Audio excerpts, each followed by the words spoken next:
This is Drew Spence from the Dynamic Universe, looking at a demo that I created for Marvel Entertainment that is being shared on several webtoon hosting sites.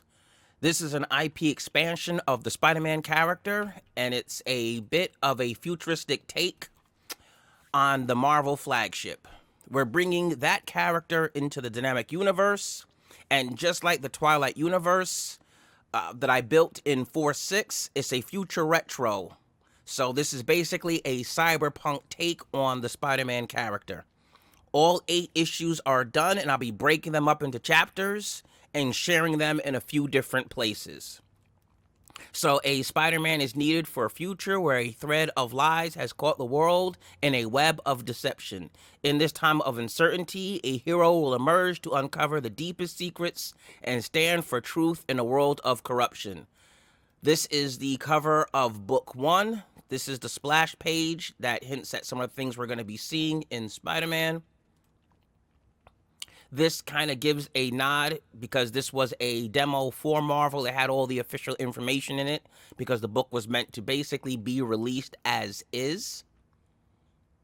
Stan Lee, Steve Ditko, you can see all the head nods. This was heavily influenced by the 1960s cartoon also. So there's 100 different versions of Spider-Man now.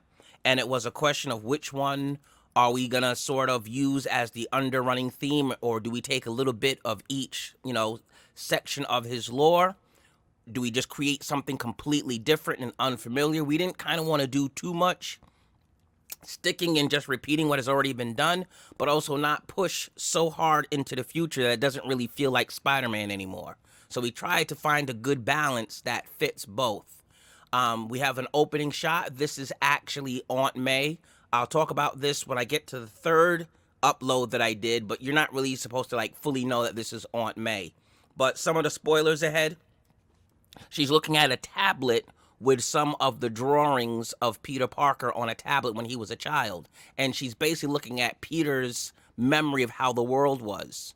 So as part of the world building, we're explaining that there was an event cataclysmic that destroyed the world, and it was rebuilt. And since they didn't know what to do with the world, they kind of tried to copy the way it used to be from memory, from those that were around, from relics and things that they found. And that's why it's going to have a distinct future retro vibe to the whole thing. So this, even my opening tells you, this is Inspirational Matrix. It tells you when it is, and it tells you the date they were trying to duplicate. So this is them trying to duplicate 1997 in this area of the city. And that's why it's supposed to look like, they obviously don't always get it right, because it's not as if, once we say the 80s, it looks like the most iconic period. It's a decade. So now we have drones that are dealing with a terrorist group.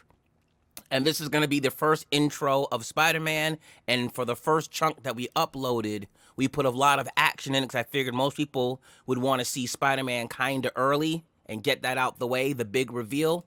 The book does have 3D images in it, and it needs the kind of glasses that you need, the red and the blue lens, and then you can actually see this in 3D. So there's a lot of sections in the book that have this in it. It's not fully necessary for the whole book, but there are sections that do take advantage of the 3D look. So we have Spider-Man engaged with terrorists. Action sequence here. So we're also showing another motif that he can speak to other characters in his headset. So he's actually having a conversation.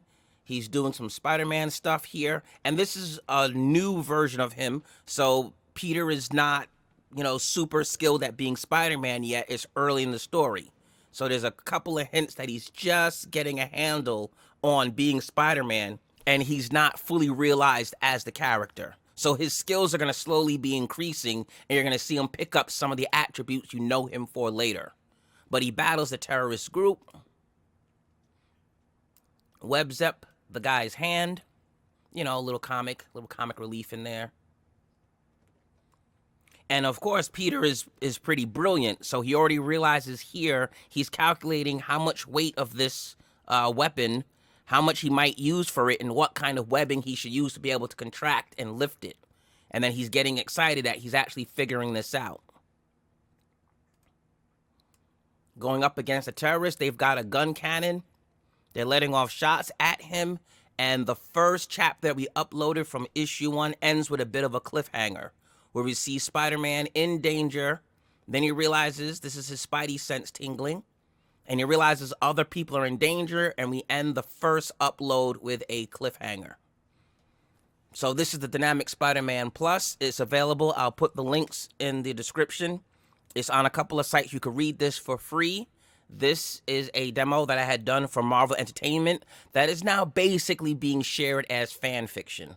So that's what this is. All 8 books are done. Every week I'll try to do an upload. I like to make a little explainer video so we can get into a little bit what's going on. If you want to add some questions to the bottom, I'll try to get some of those in. I do talk to some other people who have things that they want me to mention, so I'll do that. And this is the Dynamic Spider-Man Plus. Free to read. Links in the description. Thank you for your support. I will see you guys.